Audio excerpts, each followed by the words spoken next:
Hello and a very good afternoon to everyone. My name is Suhaimi and welcome to the fourth edition or the fourth installment of the BEX Asia Masterclass series. And today I am really happy to have with me a couple of very exciting topic from our partner Wavin with the title A Circular Water Approach Using Nature-Based Solutions for Urban Climate Resilience.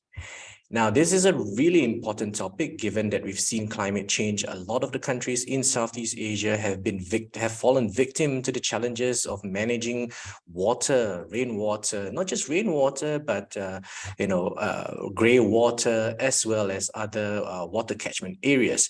In fact, even here in Singapore, we are looking at spending up to $5 billion for the coastal protection and flood mitigation plans. So I'm really excited to have all of you here with me today, and I'm just looking at the attendance list here, and we actually have quite a wide range of attendees from Singapore, from Thailand, from Philippines. I see quite a number of Philippine partners, visitors here, including some of you who are students. I've seen architects, technical consultants, engineering managers. So it is something that is, I guess this is a topic that really appeals to everyone within the built environment industry. Now, to share with us today on this very important topic about water, circular water approach using nature-based solutions to help our urban climate resilience, I am really happy to have Julia Mercado from Wavin, and she is the Global Urban Climate Resilience Manager. She has been working in the water and wastewater industry since 2010. And after obtaining a degree in engineering and business psychology, she dedicated herself to developing sustainable and future-proof solutions for the water sector as a product manager at Wavin. With her vast experience in water supply, wastewater disposal, and stormwater management, she is passionate about and drives the idea of holistic cross-silo water cycle management. Julia, can I invite you to turn on your microphone and your camera and say hi to all of us here? Sure, good morning. Good afternoon. And yes, Julia, it's good morning for you because you're in Germany. Thank you for joining us from all the way there. Right, thanks a lot for having me. I'm super excited. All right, Julia, I'm not going to steal much of your time because I know everyone here is more interested to hear about stuff that you're going to talk about than me. So over to you, Julia.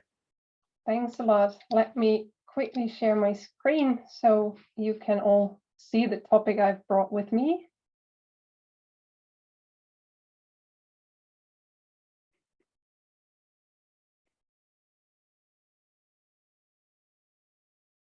There we are. So thanks a lot for having me. And I think indeed we have a very exciting, but also pretty challenging topic for today.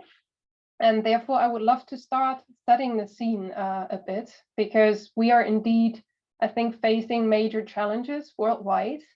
There is no secret, I think, that urbanization is happening. So people are increasingly moving into cities, which basically introduces really a strong need for healthy, sustainable living environments to us.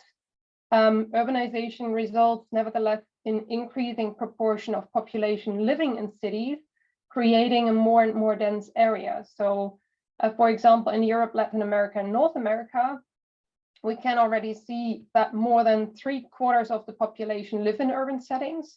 But in Africa and Asia, almost tripled the amount of people living in cities by today compared to 1950. So there is a huge trend, which at the same time really increases the pressure on cities on how to deal with it, how to assign spaces and how to create nice environments that are nevertheless not affected too much by climate change or making us affected by environmental issues. At the same time, the increased population also introduces air and noise pollution. So this really increases demand of space and introduces a land use conflict. And we need to see how to use areas more multifunctional and especially multi-purpose as we are growing that much. And hand in hand with the urbanization, of course, goes the population growth. That's like the next big theme.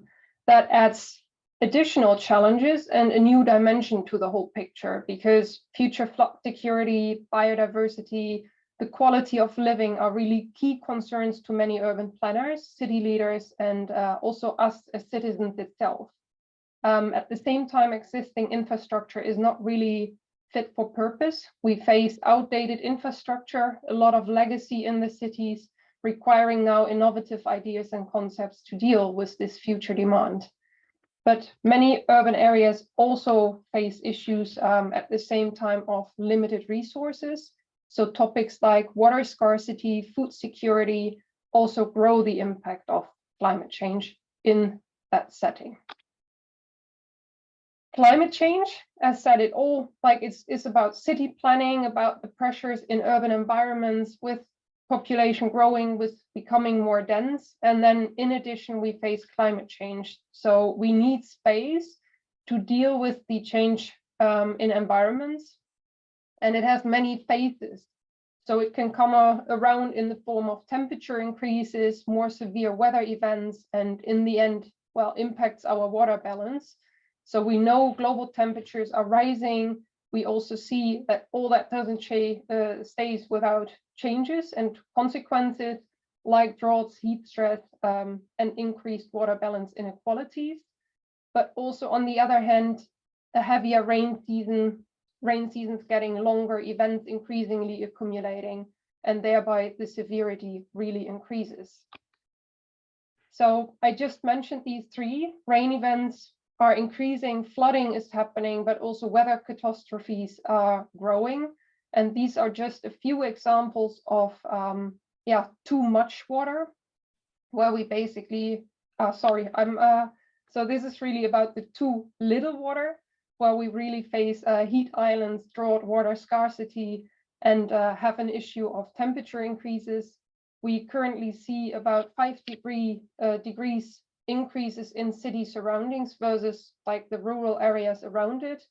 And what is quite scary is like 9 of the 10 hottest summers in a 250-year history were all happening in the recent past. I think the last 5 hottest summer were all in the 2000s. So we can really see it piling up. And the same for droughts, although there is not really a clear evidence yet that the reduced precipitation really is related to climate change. It's just because our weather statistics are basically not long enough to talk about significance, but definitely also there, the last 5 years were outstanding in what happens in a 250-year history. So some regions had really 3 years of summer droughts that like of a magnitude that has not happened since the 700s. And these events are increasing. And on the hindsight of having too little water, there is the whole topic of having too much water with heavy rain events, with flooding, with weather catastrophes, as just said. And the increases are enormous. And last but not least, there is the topic of water pollution, because we are becoming more people, we create more waste, we also drive cars, we industrialize, which means we introduce significant amounts of, well, noise, air, pollutants, but also waste, open sea, we know these challenges, and all that is affecting us also personally in terms of well-being. So because climate change is a given and the process, well, can also no longer be prevented, basically cities need to start preparing for it. And the challenges can be quite overwhelming. I mean, we just heard that whole package of too much, too little, and too polluted water and environments. But my clear call to action is that we need to start somewhere, we need to start adapt, and we need to start mitigate. So I believe cities where governments, business, science collaborate closely, where we try to really create integrated urban settings, these are the ones that will basically lead the way and that will go out of the like more gray areas, gray infrastructure towards a more thriving, livable, healthy city environment. And our topic today is a circular water approach using nature-based solutions for urban climate resilience. So I would say, let's see which solutions are there and how they may be able to help us and can be used in a circular way. Let's maybe quickly start with the definition of, we see on the screen gray, green, blue, and there are a few more to basically see what we are talking about. So there is a kind of infrastructure color guide. I guess many of you know it, but green infrastructure is basically everything about the planting.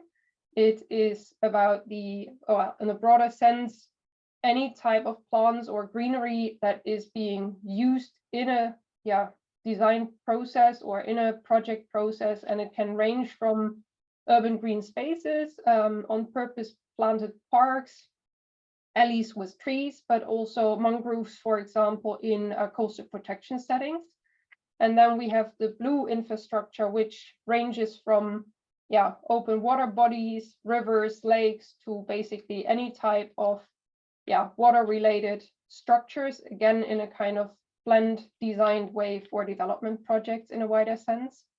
Yellow and red are not officially part of the blue-green infrastructure, but for me go really hand in hand, because with blue-green we try to achieve social spaces, like having more spaces to meet, to see, and that's for me an integral part of a city's resilience.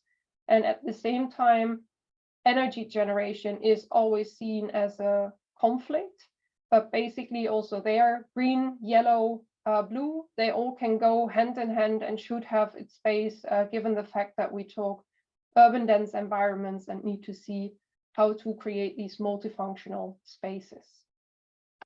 Let's maybe start for the beginning with some nature-based solution examples, how to basically deal with extreme weather events, with massive water, with like increasing or decreasing temperatures and increasing the health and well-being of people. One example for that would be stormwater swales. These are kind of trenches that can be built along the line, like down to roads, next to footpath, and are basically meant to slow down like peak rain events, transport the water along the line, clean it while going through it, and also infiltrate where possible. So they are using a bit of a play of building a channel, but keeping it open, keeping it connected to greenery, and thereby also allow for evapotranspiration, like having water going in the ground, enriching groundwater again, evaporating and thereby cooling down its surroundings, and flowing along the line, serving the plants as food basically, and then at the same time cleaning it and creating a nice environment for us. Another great example of urban blue-green infrastructure is a rain garden. A rain garden can be well constructed, it can also be built naturally. It's a question of how it should be brought in a project and how it fits also in a development project. I think the beauty is that they are pretty flexible, created just by nature, surrounded and supported by functional structures, and can be used as a nice divider for parking areas, but they can also be built in front of homes, collecting water from roofs and footpaths and surfaces, and thereby again creating small spaces of storage locally, also an opportunity to be filled with a nice substrate to clean the water and then infiltrate it in the ground or connect it to a sewer system to basically transport the water away if there is too much locally or no chance to infiltrate it. Another wonderful example are cisterns, tanks, and rain barrels. They can come around in various shapes and forms. It can be small tanks just for small spaces and small roof areas, and they can go to massive long line storage tanks underground with controlled discharge or reuse options by pumping up the water from these systems underground to kind of flush toilets, to use the water for irrigation or for other, let's say, non-clean water applications. So this is a great opportunity, I think, depending on how it looks like. A rain barrel is the easiest and simplest way to keep own water stored, but as said, they can range to really big underground tanks with massive water storage capabilities to bring the water even back into industrial use cases or purposes. And I think that's a brilliant way to, on the one hand, store heavy rain events, but at the same time, have it temporarily captured for reuse at a later moment. Another wonderful example are stormwater basins and wetlands. Basically comparable with the swales in the beginning, especially if we talk about the basin type of structures.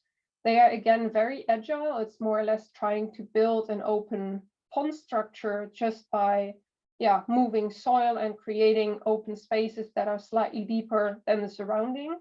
And they can help to collect a lot of water and usually are supported by structures that allow, like as of a certain level of filling, you need to control the water again. So then there will be connections and overflow systems to take that water and drain it away into a different direction or into the sewer system if really needed, and infiltration doesn't happen fast enough.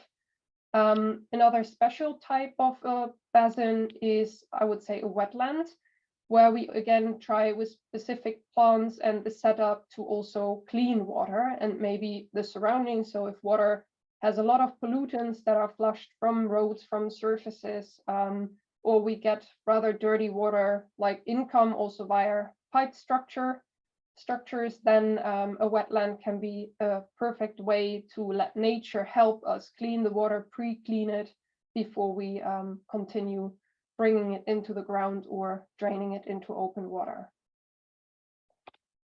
Last but not least, there are also blue-green roofs, or green roofs, blue roofs, and blue-green roofs. There are a lot of different color codes for roofing, and I could talk an hour just about roofs. But what we know is there are traditional green roofs, and they can, of course, range from like very easy sedum roofs, low maintenance, to entire like intensive or roof garden parks alike setups. And what is really good is they are like contributing a lot to the environment. They also lower noise levels around buildings. They have at the same time an insulation benefit for building structures itself. But what is even better is if they are getting combined with blue, because then we even increase the evaporation rates. We increase the water that is being brought into the environment and surrounding, thereby cooling down hot city centers, creating more biodiversity possibilities. And we could even use the water stored underneath a green area to immediately serve the plants on top of it. So no freshwater consumption just to keep a wonderful green roof alive. That would be more or less a vision that I definitely have, that we start watering roofs freshwater neutral, trying to use the water that we temporarily stored in one of the other tanks, supporting the roof, staying green, and at the same time contributing to the environment. And for the streets, something similar can be thought of. There are like hybrid tree trenches, so tree alleys or trees in a city environment that look just like normal trees being planted, but trees actually have a very, very hard time in cities because they usually live in a very dense soil ground where roads are paved, where like a lot of compacted soil is added. So to let the roots really grow and allow to capture water, nutrients, and air, it is important that we create more loose structures underground and at the same time allow them to be watered.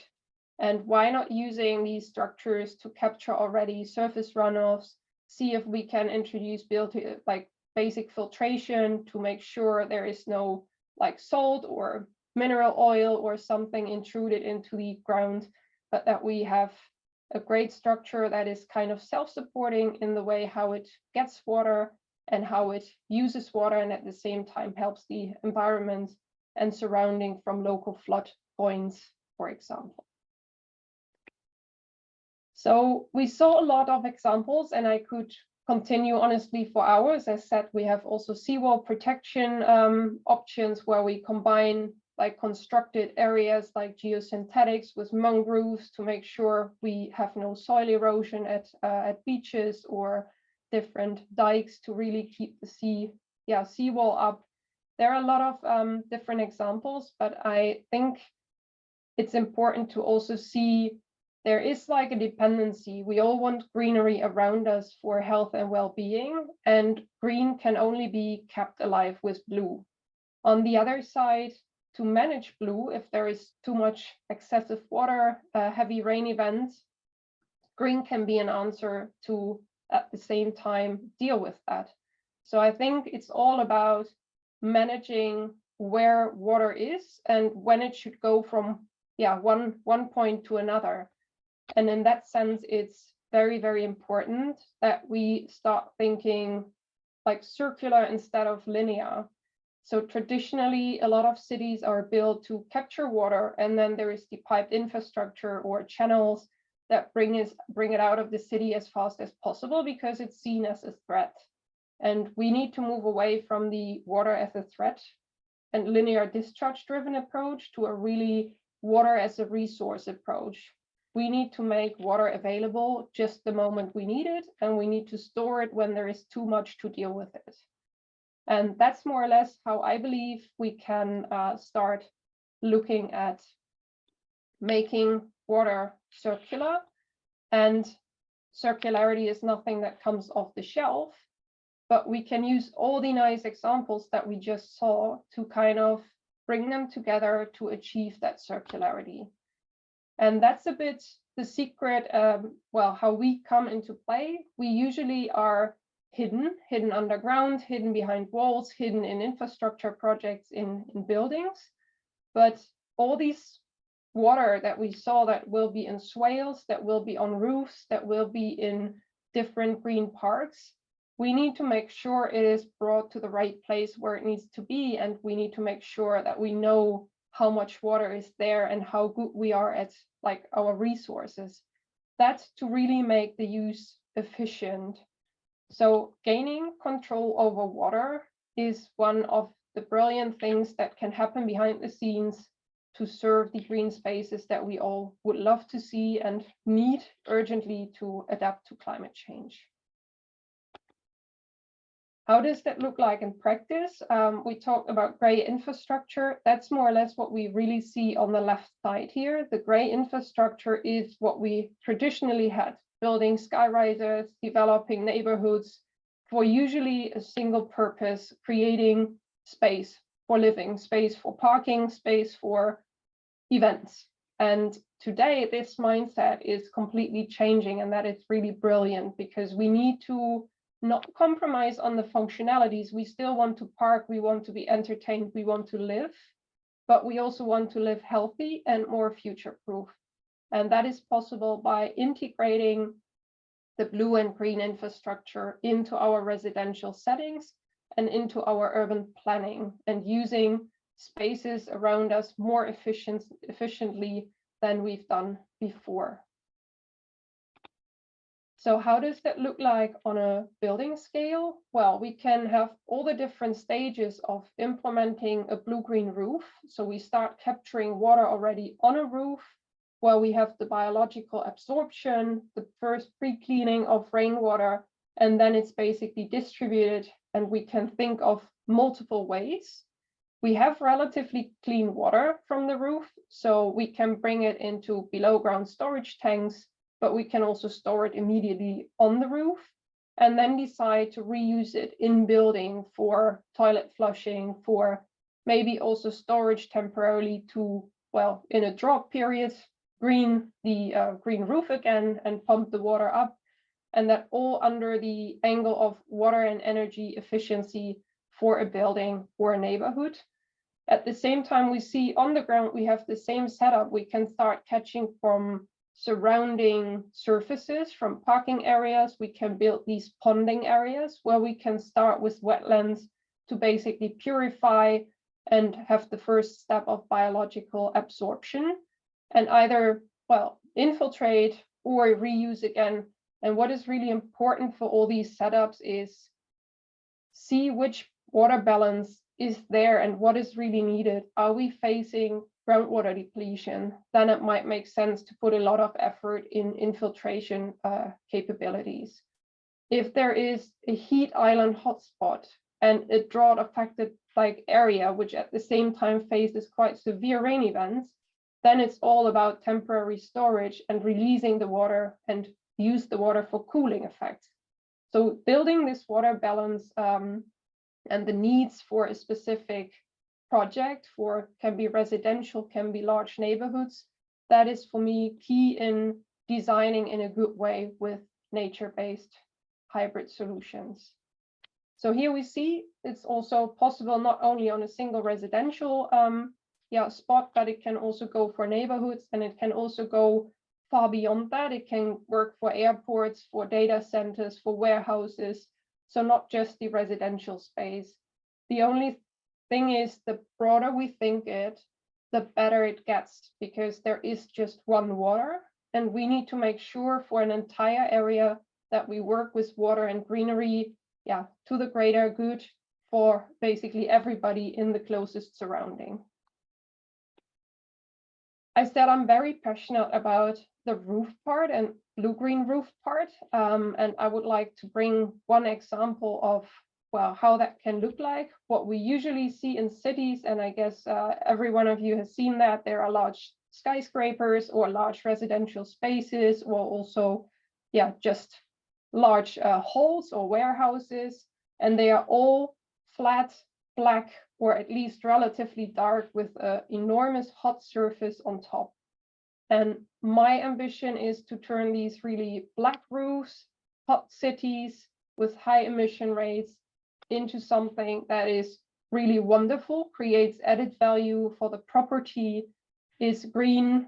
We can use these outdoor spaces and really enjoy being there, and at the same time cool the surrounding, give biodiversity a chance to come back into cities, have great climate adaptation and mitigation measures to kind of make that happen. And all that with a mix of blue and green, supported by functional structures, because there is basically that enormous layer underneath the entire roof, which is able to, be loaded, so people can walk there, can flourish, can everything is possible on the roof, but there is just a solid foundation added that stores the water and that is able to bring the water from the bottom up to the top to even immediately feed the greenery and work as a kind of groundwater simulation where the greenery can basically be served from. It's an amazing foundation to basically allow for all kinds of design freedom for architects and engineers. And we call it ourselves the polder roof. It's a bit taken over from the Netherlands, because the Netherlands, I guess many people know, they live underwater, basically under sea level.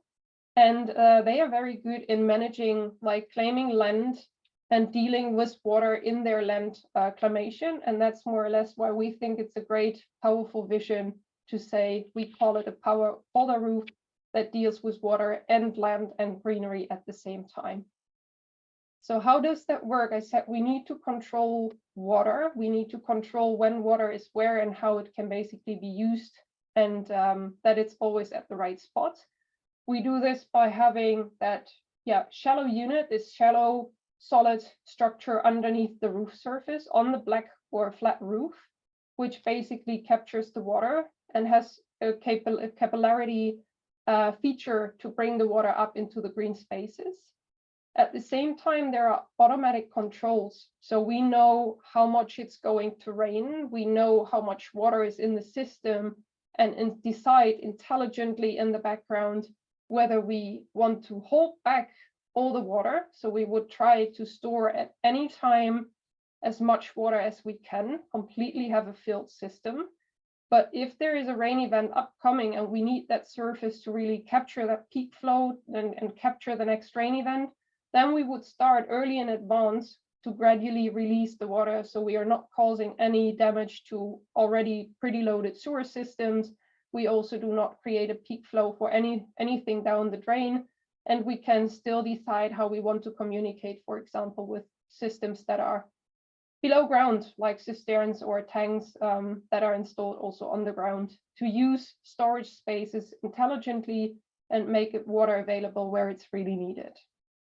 That's more or less all happening in a smart hub, in a platform where remote monitoring and control happens, where users can also see their dashboard. They can also see, in case of drought, what is happening, how is the water level evolving on my roof. And the system would intelligently decide on its own if there is really a longer period of drought and the garden may suffer from not having enough water. Then we can activate other water sources. Worst case would be fresh water, but preferably we have tanks on the ground that still have water from other rain events to basically bring it up again and really aim for making it a water neutral feature towards buildings. So what we try to achieve, and I think that is the way with blue-green infrastructure, it should not be seen as an enormous cost or as an overwhelming thing to do. We hope we can create a circular, sustainable vision with a business case, because we see a lot of issues. I mean, flood risks and flood costs are enormous. If we start local and we can basically prevent local pluvial flooding or also backflow risks, that would be a great step to take. And we can basically start increasing a property's value for a person, having a better living environment, using also rooftops, not just for air conditioning or heat pumps or other features, but in a mix with maybe a solar garden, having everything achieved on the rooftop. At the same time, sustainability is, I think, also very important. If we look at BCA, sustainable building approvals, they also value green infrastructure, water reuse quite high.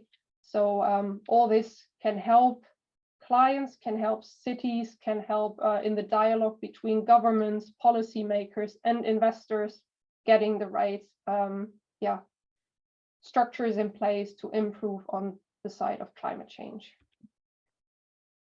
It nevertheless needs to be technical sound and in line with regulation. So that is something that always needs to be checked locally. There are different types of roof structures that may or may not allow for being highly loaded. All this needs to be checked up front. There are also local by local rainwater catchment regulations, for example. I know at least in Germany, it's made a private obligation. A private person has to deal on its own property with rainwater. That was for the last 20 years, I would say, the case, but we now see also there it starts again to shift, because if everybody holds back the water for themselves, well, the water is missing maybe somewhere else. So we need to think smarter in how we do it, and it needs to be proven and definitely a good engineered solution, whatever we do. And we want a solid but flexible water saving foundation. And that's not just for roofs, but it's basically for everything. Imagine we would store rainwater better and use it locally, more individually, project-based, for bringing the water back into greenery, bringing the water back to our streets, bringing the water back for toilet flushing instead of wasting clean water for it, and start thereby introducing the loops of multiple use lines. So even if we think about, and I've not touched that one today, but there are of course amazing capabilities to also reuse gray water. And we have a couple of projects where we really store centrally water, we capture gray water, we capture even condensate from air conditioners or heat pumps, and we have the roof. And all that is made like a really smart system to decide when water is being used for the roof and when water is being used for in-building applications, for example. So let's think smarter about how and where to use water and decide smarter on where it should go when. And as a last point from my side today, it's an enormously cluttered slide, but I think it is amazing to see how many benefits there are to just introducing blue-green infrastructure and introducing, for example, only that small part of a blue-green roof where we see all the benefits, whether it's to health and well-being on the red side, let's say, with the noise attenuation, with amenity killers, or it's really amazing to see how that can contribute to our health and well-being. We have all the contribution to the water side when it comes to, well, evaporation, to the water balance on site, groundwater infiltration, also food production, like local rooftop farming. There is so much we can achieve aside from all the energy efficiency and insulation benefits that we have in addition for the property itself. So I hope I could get you a bit excited about blue-green infrastructure. I hope I could also spark a bit of, a sense where and how it can be used and which elements can be combined, and that blue-green infrastructure is for sure not a solution in itself, but it needs to be properly developed in a setting, in an urban environment to really deliver great benefits. And with that, I would like to hand over and maybe open for question. Right. Thank you very much, Julia. That was a very interesting presentation. I think I learned quite a bit of things there, but I totally agree with you when you said, the need for multifunctional use of spaces in cities is a really pressing issue, right? It's not just even for a small compact country like Singapore, but our metropolitan neighbors, Kuala Lumpur, Manila, Jakarta, and Jakarta is looking to move to a new capital, Bangkok, Ho Chi Minh City, Hanoi. Space is at a premium. But as the weather gets a little more wonky these days, we'll never know when there's a sudden deluge of rain, and the fact that we have multifunctional use of spaces. I'm also happy to share, Julia, perhaps from our perspective here in Southeast Asia, at least in Singapore, I'm aware that we have use some of such solutions, right? The Bishan Ang Mo Kio Park is a wetland park that is meant to capture some of the rainwater during heavy downfall. In Malaysia, they have the Smart Tunnel built at a cost, I think it was about $500 million to use both as a road as well as a water system when there's a deluge of rain coming in. And ladies and gentlemen, if you have any questions, please do drop them in the Q&A. And I must say, this is one of the few masterclasses that I had where during registrations, we have a lot of questions. In fact, I actually have a list of, let me see, a total of 60 questions coming in from the audience even before the session has started. So what I'm going to do is what I've tried to do is I've tried to compile these questions into themes or similar types of questions. And one thing that came out was, I guess, Julia, this would be very pleasing for you to hear because you are so passionate about green roofs. There's a lot of question about green roofs, right? One of the things that perhaps I'll just read out 2 or 3 questions and you can try to answer them as a whole. One of the few questions people ask that repeatedly is, how suitable is this for existing buildings, retrofitting current buildings, because there is already a heavy building stock. And not all these buildings may have been built up to the latest building codes or with sustainability in mind. They could be 30, 40-year-old buildings. And then, of course, from the property development side of things, we have some people here from the developers and the asset owners. The question then is, how much will it cost and how do I track my ROI? Is it even worth it spending that money? It's great that it does a lot for the environment. It's great that it does a lot for the entire city, but it must also make commercial sense for me. So perhaps, Julia, from those 2 angles, how would you address those questions? Yeah, these are really great questions. And I think exactly as you said, it is always dependent on local building codes and the state of roofs. So whether statics are sufficient to really have a roof on it, that's something to be checked with a static agency and see if the roof can hold it. But in general, I think as we also have rain loads and these type of things, usually we talk about dynamic loads on roof, aside from the greenery and the substrate that we apply. So water storage on roofs is largely possible. And knowing that, I don't know if that value exactly fits to Asian metropolitan areas as well, but there is around 60% of rooftops that would basically justify for implementing that type of infrastructure. And I think it's really It depends on how people look at the rooftops. I think for us in the future, especially knowing that cities get more dense, it is mandatory to not leave that as unused space and make it available, make it walkable and enjoyable. And I think that is then more related to the second question. Definitely water storage on roof would not make a business case if we only look at it from the point of water conservation, because water, unfortunately, or maybe I should not say unfortunately, because it's good everybody that has access to water is, I think, pretty blessed, but it is too cheap. It is, given the fact that we run into water scarcity and all these issues with water, fresh water is basically still too cheap to really push for a change in thinking more circular, thinking more water neutral.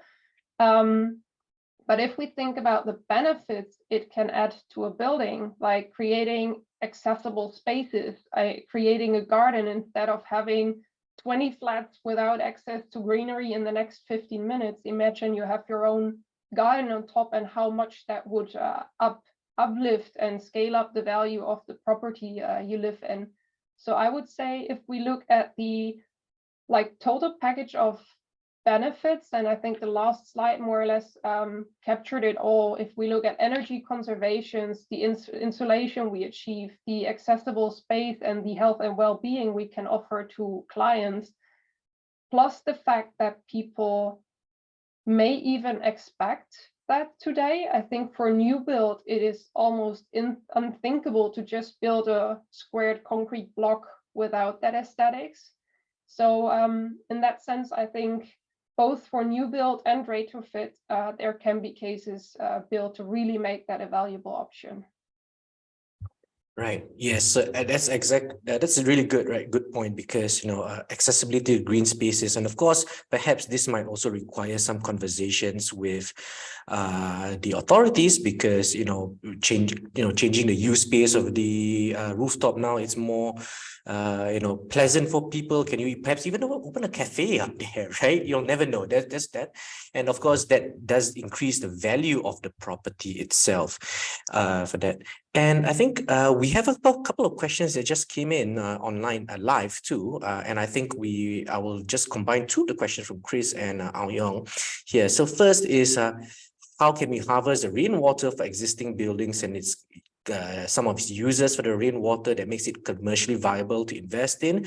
I guess one of the things you said, Julia, it could be used, if you were able to retain the rainwater, you could reuse it to irrigate the green roofs itself. That's one, but perhaps if you might want to share other examples. And I guess the next question is, are building owners in Singapore allowed to collect rainwater for this? Perhaps this I might share first before, because Julia, you're not here in Singapore. Yes, you are allowed, but there is a limit to it. We can actually find out that answer for you for rainwater collection and share it with you, because for individuals, there is a limit to how many liters of rainwater you can collect from your property. But Julia, perhaps a bit more elaboration on harvesting and storing of rainwater. You have covered a bit of it during the presentation, but perhaps a little fast, and also other commercially viable ways to invest in the uses of this rainwater. Yeah, I mean, at this moment, no matter if it's just rainwater or also gray water, I think there are really technologies evolving to bring water up to a certain quality that allows it to be used at least in as many as possible, like non-human contact areas. So I think we're not so far that everywhere it is allowed to immediately recycle water and bring it back to tap.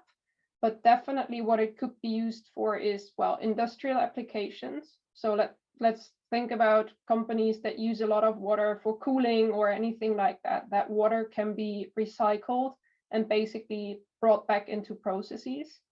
The other thing is we can start to build these closed loop, especially in the food space.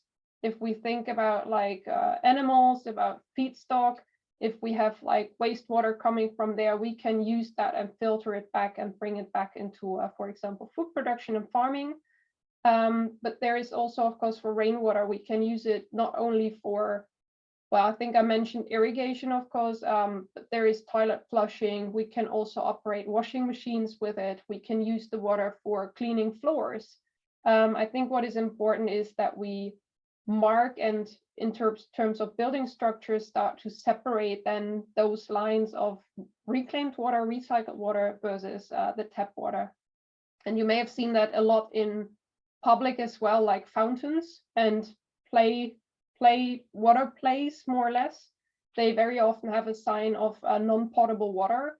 So that is usually reclaimed or water that is just circulated and pumped up.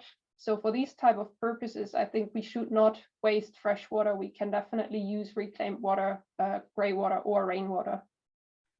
Right.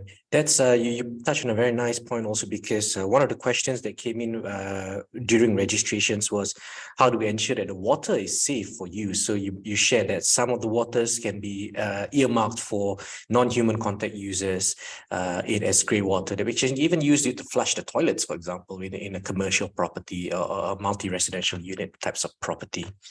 Right. Now, again on green, yeah, sorry, Julia, go ahead.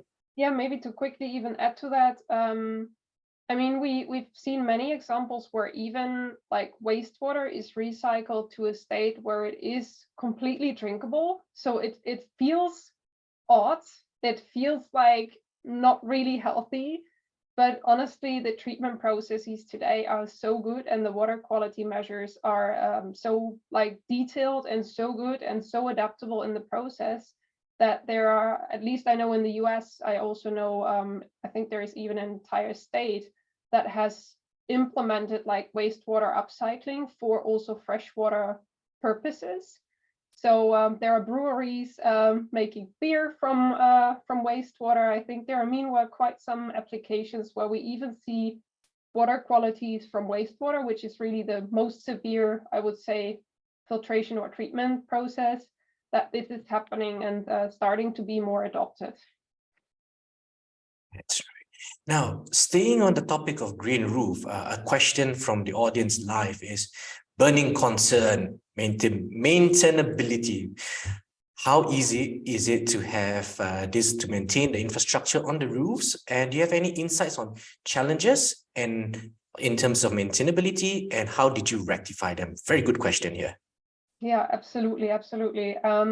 So what we could basically in general conclude is there are, like I said, I talked about the difference between intensive and extensive green roofs. So extensive green roofs are meant to be lower in maintenance and more self-sustaining, because they have plants on it that can live with longer periods of drought and also stay completely flooded. They basically are very resistant against these type of impacts.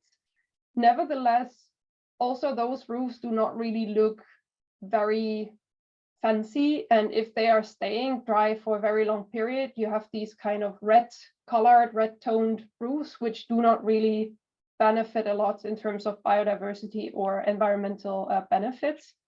So I think we could in general say the simpler the roof, yes, the cheaper and the lower the maintenance. The more intensive, the more park, greenery, shrubs, trees alike we get on roofs, the greater the biodiversity and environmental benefits, but also the higher the maintenance. And I think that's pretty normal. I mean, if you have if you have an on-the-ground garden, that can also not stay unmaintained. You need somebody who cuts the trees. You need to do some gardening if you want to keep it like clean and shiny. But it of course has also a higher water demand than just a simple sedum roof. So that is, I think with all transparency can definitely be said, but that's also why I am such a big fan of the combination of blue-green roofs, because what we otherwise do is we bring like water again up to the roof, which means we need to have somebody who brings the water. We need to implement like drip lines. We need to maintain a drip line system and see that all settings are good. So that again introduces more complexity with an immediate sublayer of blue that is completely under the roof that can stay basically there for it, like on its own. And even the roots are meant to grow into it, like in groundwater. That could help to reduce at least the water like effort and the effort of keeping the greenery well maintained in terms of water demand and nutrients. Right, that's true. I mean, having a polder system, roof polder system, and also your green roof instead of having to pump water, which means you need to use energy, you are already saving the energy, because I believe in your earlier slides you shared that a green roof can reduce the temperatures by about 4 degrees Celsius, as well as up to 7% electricity savings in summer. Well, in Asia, it's pretty much, in Southeast Asia at least, it's pretty much summer throughout the year, right? Yeah. It's all nice and warm. Right. Another question here that has come in is we've touched about you've touched about the concept of blue green, but you also talked about red. Now, how then would you recommend developers or even city planners and architects and consultants who are trying to build a green building? There's that trade-off, right? Because in Singapore, we are seeing a lot of roofs, at least in the Housing Development Board, the public housing, they're using it for solar, right? They're installing solar panels on top of it. So that's one way to make the building more sustainable towards net zero energy. But you also have the competing resource for managing rainwater on the rooftops. What would be your advice or your take on this? I think my take on this is don't make it either or. So for me, that goes absolutely hand in hand. We see a lot of roofs where a part of the building is dedicated to energy and solar, and a part of the building is more to blue. And it even is combined. So I can't bring yet complete evidence, but we know through the cooling, for example, of the evaporation of the polder system, and also through the greenery and the evapotranspiration, if it's kept like low height and the solar panels are installed on top of the greenery, the cooling can even help to increase the energy efficiency and performance of the solar panels. So I think it can be a wonderful combination of having spaces like that are accessible if you want that for a building, and spaces that are really used for energy. And depending on how it's being designed, it can be even a solar green garden, more or less, that is even walkable. Right, so it's a red, green, blue roof then. Right. You get all colors on the roof. Yes, RGB. If you're a gamer, RGB is always a joke about the more RGB you have, LED lights you have, the faster your computers go. So the more RGB roofs we have, the faster we go towards sustainability. Sounds good. That's a good fun. All right. Now, which you also touched in that answer, you talked about making the studies to see whether, while there's no right at the moment, I believe you said there's no definitive answer, but you said there are some studies that have said that mixing with the transpiration and it can actually make solar panels more energy efficient. One of the questions that has come in is actually, how do you actually assess is there a suitable analysis method for nature-based solutions for cities? How would you see that? Like, what do you mean with a suitable analysis? Well, is there any methodologies that you're aware of? I'm probably reaching into this because what the question wrote is, what is the approach for, or rather, sorry, how do you actually look at analysis to make sure that nature-based solutions is actually relevant for that particular city that you're looking at? Oh yeah, I think that's really relevant. I mean, stating that it's good is one thing, but being able to prove that it really fulfills what it is intended to do is an important point. So as I said, for example, for solar panels, I've seen like indications, because we do a lot of studies. We measure evaporation rates, we measure like water consumption of greenery. We also see how like water levels evolve over time. So being able to track and to analyze what water does and how like the solution that has been embodied is really contributing to what it was intended for is, I think, a really good part to do. And it should go in parallel. I mean, there are a lot of calculations that can be done up front to really see how it would work out. Like we know permeability of soils, for example, if we test them locally, that allows us to make a guess of how the infiltration rates will look like. And there can also be small test fields that we basically do first to see if that really delivers upon a promise. So I think it's a mix of getting started doing like proper pre-calculations, proper master planning at an early stage with like professional engineering companies, and then having basically these creative sessions. And that's why I said, I believe the collaboration between these teams is so powerful, because policies need to allow for it. Governments need to basically push for it and demand for getting that implemented in policies and the like, and maybe even push it by subsidies to make it a business case that gets started. And then we need these thorough analysis of what exactly is delivering the best benefit for like a specific project and the impact for its neighborhood. And that's more or less how these projects would need to be approached, I believe. Right. And so here's a plug for Wavin, right? This is where your expertise can also come in, right? Correct. Yeah, we are of course not the lead master planner. So if we see an entire residential area of Singapore, you will usually find like large water design companies that make the entire plot design and impact analysis.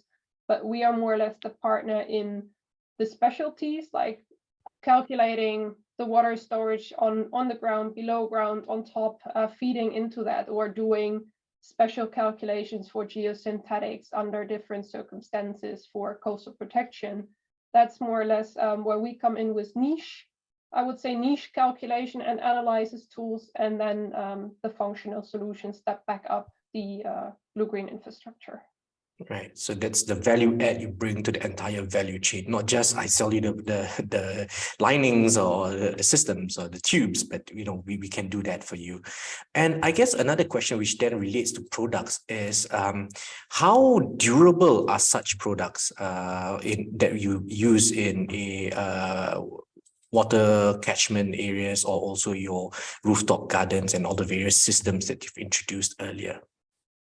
I would say they are pretty durable. I mean, the products, for example, on the rooftop, you would not touch them again unless you will face a leakage with a waterproofing membrane, which sits underneath, let's say, this entire system. But as they are built in parts, you could imagine like they are like square meter components that you could also, in case of like any issues, take out and then basically maintain the part on the roof that you need to redo. So I would say the product itself has a very long lifetime, and the greenery, if it's well maintained and taken care of, it can definitely be there as long as the building is alive. I think the topic of maintenance is nevertheless really a good one also for blue-green infrastructure, like on the ground, because also wetlands, like it needs to be looked after. It's not that it's like staying on its own and then nobody ever needs to do anything again. It is part of infrastructure, and that's more or less what I think that's the way how we need to look at it. You would clean pipes, you clean facilities. So also if you have like green infrastructure taking over that part, there should be a team in place to kind of look after these assets and make sure they are properly working. Right. So we still have quite a fair bit of questions, but I'm just going to probably take two more. One of the questions which I thought was interesting was how do you ensure that rubbish, especially plastic waste, is captured and separated before it goes downstream? And also, I guess, related to that, particularly given Singapore and the region, mosquito breeding is a problem. What are some of the solutions that Wavin can suggest in terms of or concepts or technologies that Wavin can propose? Right. Yeah, mosquitoes is indeed an important topic, I think, to check also with water storage and ponding. There might be special measures needed to avoid this, like closed systems. That is something to be, I think, designed on the go. I don't have an off-the-shelf solution for because there are also so many different ways of how to deal with water in that case. So it might need individual solutions, whether we talk about roofs or below ground systems. The same counts for waste. If we think, for example, about like cigarettes or things on the road, microplastics, we have specific filter systems and also road gullies, but as far as I know so far, there are different design rules for Singapore. So the systems we have would be perfect in catching those like on site and basically avoiding that they go downstream and avoiding that they kind of pile up somewhere else. So we catch them basically already at the source. But I think the design guidelines are slightly different in Singapore and do not allow for that type of system so far. So I think there are nevertheless a lot of possibilities, like starting local catching things. If we think about, as I said, the road gullies, like the access points on streets, where we can already catch the first part of litter, or we bring that all down to a kind of central basin where we start collecting it with like larger gutters and filter systems, getting like the large parts of waste out, and then regularly maintain those systems to avoid that it piles up along the chain. Right, excellent. I guess just to wrap it up, Julia, I think one of the comments here also from the live Q&A is about the need for not just the developers to look into it, but you also mentioned that the governments need to align and also work together in the industry. So I guess here would be where you do your swan call here, and you say, what would be the biggest step change that the industry in Southeast Asia can do in terms of thinking about wastewater management as a whole? I think start private-public partnerships, like round tables. I've seen there is a strong demand for, like, because not all options are known, not all needs are known, and also the interactions can be quite severe. Like if we start doing something here, as I said, in Germany, you set a guideline to deal with it on your own property, and all of a sudden everybody along the line feels the need of, hey, there is something missing because everybody deals with it on its own. It's important that we properly collaborate, that we reevaluate the steps that we take to see if they have like impacts that we were not aware of, and then see if we can tweak it towards something that works even better, and really get started. That's my big call to action, I would say. Get started, be not overwhelmed, because the challenges are massive. But if we start locally at its source where things happen, to kind of implement small steps of catching water, of reusing water, using rain barrels, using like local small food production on rooftops, whatever is possible, I think that will all help to become more autonomous, more climate adapted, and more integrated instead of, and that was like you said it right in the introduction, I'm really against siloed structures. So we need to bring also water authorities, governments, like all the players from the water industry together, that they stop thinking of just their own part of that water deal. Right.